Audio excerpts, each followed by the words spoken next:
Ceux qui ont cru, ceux qui ont émigré et lutté dans le chemin de Dieu, ceux-là espèrent la miséricorde de Dieu. Dieu est pardonneur, miséricordieux. Il t'interroge sur les boissons enivrantes et les jeux d'argent. Dis, dans les deux il y a un grand péché et des bienfaits pour les gens, mais leur péché est plus grand que leurs bienfaits. Il t'interroge sur ce qu'ils doivent dépenser. Dis, Al-Afou.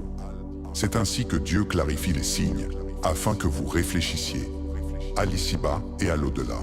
Il t'interroge au sujet des orphelins. Dis, le mieux est d'améliorer leurs conditions. Si vous les acceptez parmi vous, ils sont alors vos frères. Dieu distingue le corrupteur du réformateur. Si Dieu l'avait voulu, il vous aurait affligé. Dieu est honorable, sage. N'épousez pas les associatrices tant qu'elles ne croient pas. Une servante croyante vaut mieux qu'une associatrice, même si celle-ci vous plaît. Et ne mariez pas les associateurs tant qu'ils ne croient pas. Un esclave croyant vaut mieux qu'un associateur, même si celui-ci vous plaît. Ceux-là appellent au feu, alors que Dieu appelle au paradis et au pardon, avec sa permission. Il clarifie ces signes aux gens, afin qu'ils se rappellent. Il t'interroge au sujet des menstruations. Dis, c'est une nuisance. Tenez-vous à l'écart des femmes pendant leur menstruation, et ne les approchez pas avant qu'elles en soient purifiées. Puis, quand elles en sont purifiées, allez à elles par où Dieu vous l'a ordonné. Dieu aime ceux qui se repentent, il aime ceux qui se purifient. Vos femmes sont pour vous une terre cultivée. Allez donc à votre terre cultivée, comme vous le voulez. Avancez du bien pour vous-même, prémunissez-vous de Dieu et sachez que vous le rencontrerez. Et faites l'annonce aux croyants. Ne faites pas de Dieu une excuse dans vos serments pour vous dispenser d'être bon, de vous prémunir ou de réconcilier les gens. Dieu est audient, connaissant. Dieu ne vous tient pas rigueur pour les futilités dans vos serments, mais il vous tient rigueur pour ce que vos cœurs ont acquis. Dieu est pardonneur, indulgent. Pour ceux qui souhaitent se séparer de leur femme, il y a un délai d'attente de 4 mois. Mais s'ils reviennent sur leur décision, alors Dieu est pardonneur, miséricordieux. Et s'ils décident de divorcer, alors Dieu est audient, connaissant. Le divorce est permis 2 fois. Après quoi, restez ensemble convenablement ou séparez-vous à l'amiable. Et il n'est pas licite pour vous de reprendre quoi que ce soit de ce que vous leur aviez donné, à moins que tous deux ne craignent de ne pouvoir respecter les limites de Dieu. Et si vous craignez de ne pouvoir respecter les limites de Dieu, alors aucune faute ne leur sera imputée en ce qu'elle concédera. Voilà les limites de Dieu, ne les enfreignez pas. Ceux qui enfreignent les limites de Dieu, ceux-là sont les injustes. Puis s'il divorce d'elle après cela, alors elle ne sera plus licite pour lui, tant qu'elle n'aura pas épousé un autre époux que lui.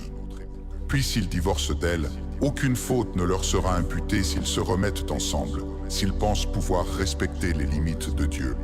Voilà les limites de Dieu qu'il clarifie pour les gens qui savent. Et quand vous avez divorcé de vos femmes et qu'elles atteignent leur délai, alors restez ensemble de manière convenable, ou séparez-vous d'elles de manière convenable. Mais ne les retenez pas pour leur porter préjudice, en vue de transgresser. Quiconque agit ainsi se fait du tort à lui-même. Ne prenez pas les signes de Dieu en moquerie. Rappelez-vous les bienfaits de Dieu envers vous, et qu'il a fait descendre sur vous le livre, la sagesse, par lequel il vous exhorte. Prémunissez-vous de Dieu et sachez que Dieu est connaissant de toutes choses. Et quand vous avez divorcé de vos femmes et qu'elles atteignent leur délai, alors ne les empêchez pas de se marier avec leur nouveau conjoint quand ils parviennent à un accord convenable. Voilà ce à quoi est exhorté celui d'entre vous qui croit en Dieu et au jour dernier. Voilà ce qui est mieux et plus pur pour vous. Dieu sait alors que vous ne savez pas. Les mères qui veulent donner un allaitement complet à leurs enfants devront les allaiter 2 années entières. Et à celui dont l'enfant est né, incombe sa subsistance et ses vêtements, convenablement. Personne n'est imposé plus que ses capacités. La mère n'a pas à subir de tort à cause de son enfant, ni le père à cause de son enfant. Les mêmes obligations incombent à l'héritier. Et si, après s'être consultés, tous deux tombent d'accord pour le sevrage, aucune faute ne leur sera imputée. Et si vous désirez mettre vos enfants en nourrice, aucune faute ne vous sera imputée, à condition que vous acquittiez la rétribution convenue équitablement. Prémunissez-vous de Dieu et sachez que Dieu est clairvoyant sur ce que vous faites. Ceux d'entre vous qui meurent et qui laissent des épouses, celles-ci doivent attendre 4 mois et 10 jours. Lorsqu'elles atteignent leur terme, aucune faute ne vous sera imputée en ce qui concerne la façon dont elles disposeront d'elles-mêmes convenablement. Dieu est, de ce que vous faites, informé. Aucune faute ne vous sera imputée d'annoncer une demande en mariage aux femmes ou de la garder pour vous. Dieu sait que vous allez penser à elles, mais ne leur donnez pas rendez-vous en secret, à moins que vous n'ayez des paroles convenables à leur dire. Et ne décidez de contracter un mariage qu'à l'expiration du délai prescrit. Sachez que Dieu sait ce qui est en vous. Prenez donc garde à lui, et sachez que Dieu est pardonneur, indulgent. Aucune faute ne vous sera imputée si vous divorcez de vos femmes avant de les avoir touchées, ou avant d'avoir spécifié une dot.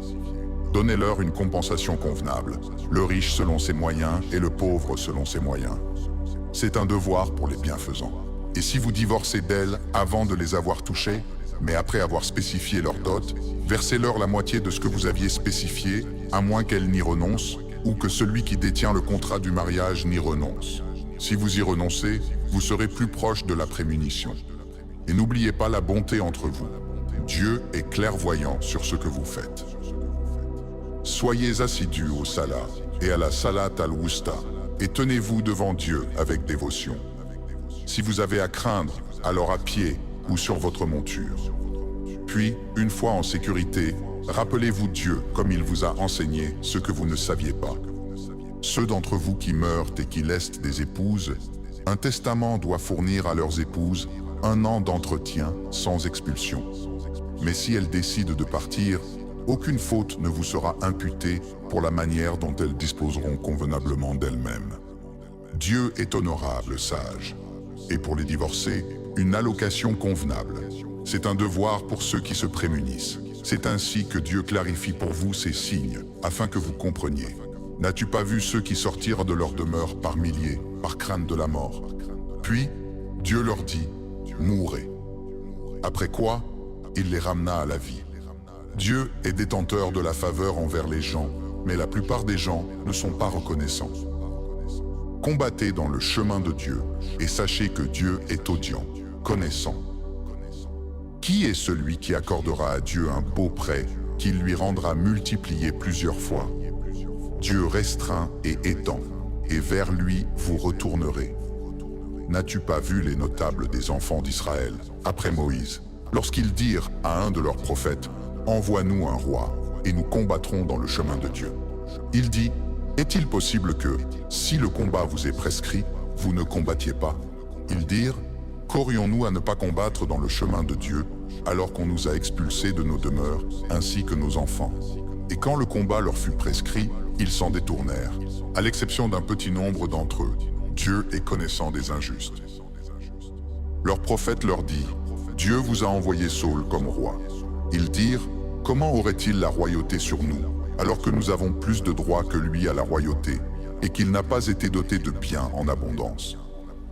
Il dit, « Dieu l'a choisi de préférence à vous, et a accru son savoir et sa stature. Dieu donne sa royauté à qui il veut. Dieu est immense, connaissant. » Leur prophète leur dit, « Le signe de sa royauté sera qu'il vous apportera l'arche. En elle se trouve une sérénité venant de votre Seigneur, et des reliques laissées par la famille de Moïse et la famille d'Aaron. Les anges la porteront. En cela, il y a vraiment un signe pour vous, si vous êtes croyants. » Puis, quand Saül partit avec les troupes, il dit, « Dieu va vous éprouver par une rivière. Quiconque en boira ne fera pas partie des miens, et quiconque n'y goûtera pas, sauf pour une gorgée dans le creux de sa main, fera partie des miens. » Ils en burent tous à l'exception d'un petit nombre d'entre eux.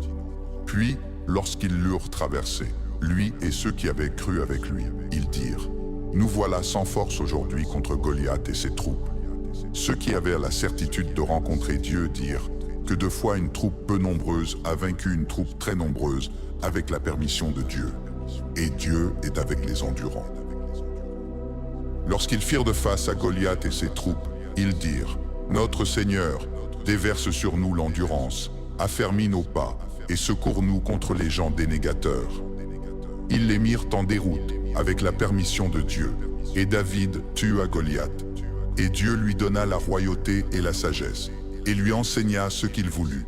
Si Dieu ne repoussait pas certaines personnes par d'autres, la terre serait corrompue, mais Dieu dispense sa faveur envers les mondes. Voilà les signes de Dieu que nous te récitons en toute vérité. Tu es d'entre les envoyés. Ces messagers, nous en avons favorisé certains par rapport à d'autres.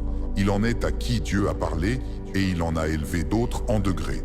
Nous avons donné à Jésus, fils de Marie, l'épreuve, et l'avons soutenu par l'Esprit Saint.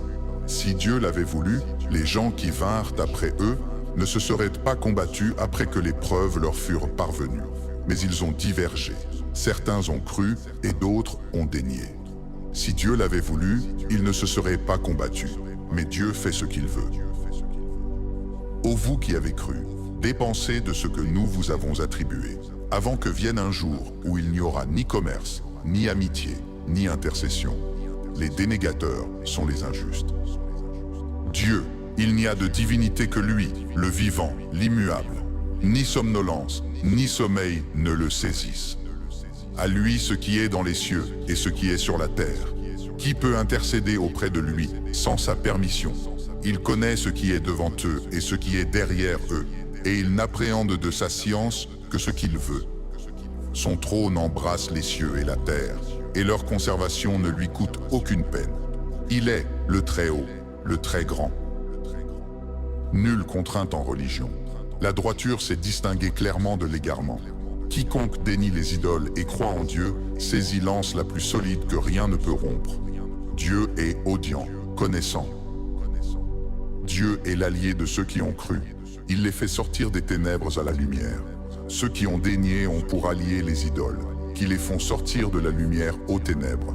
Ceux-là sont les compagnons du feu, où ils demeurent éternellement. N'as-tu pas vu celui qui argumenta contre Abraham au sujet de son Seigneur, parce que Dieu lui avait donné la royauté? Quand Abraham dit « Mon Seigneur est celui qui fait vivre et mourir », il dit « C'est moi qui fais vivre et mourir ». Abraham dit « Dieu fait venir le soleil de l'Est, fais-le donc venir de l'Ouest ». Celui qui déniait fut alors confondu. Dieu ne guide pas les gens injustes.